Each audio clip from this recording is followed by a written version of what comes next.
अस्सलामुअलैकुम नाज़रीन, KBN उर्दू ख़बरनामे में आप तमाम का इस्तकबाल है। मैं मोहम्मद अशरफ। आइए आज की ख़बर पर नज़र डालते हैं। AIMIM के कैंडिडेट कौसर मोहिउद्दीन ने आज गोलकुंडा एरिया के रेशम बाग का डोर टू डोर दौरा किया और आवाम से मिलकर कहा कि 7 दिसंबर को पोलिंग बूथ जाए और वोट डालें। दुआ में याद रखिए अम्मा।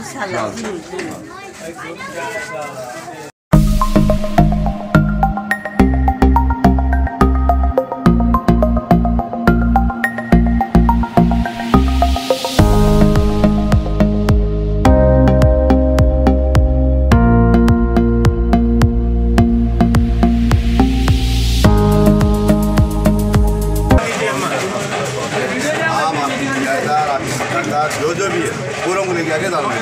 करीब में आगा पोलिंग बूथ अब यहाँ पे पास में इंशाल्लाह निकलना साहब जुम्मे के दिसंबर के साथ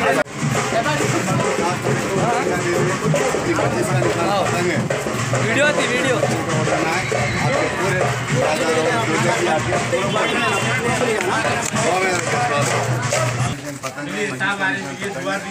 करिए एक मिनट यार अवजी बात हमारे को भाई भाई अच्छा उनको आ रहा आपको नहीं आ रहा कैसे इनको दो इनको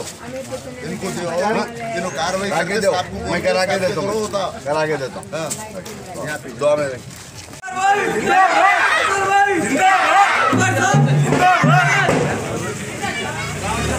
देख ले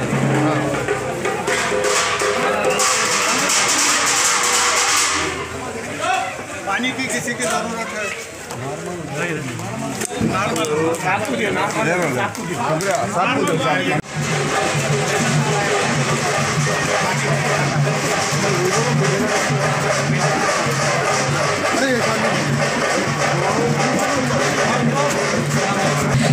में सबको बोलो जरा पकड़ कर अपने 25 तारीख पकड़ने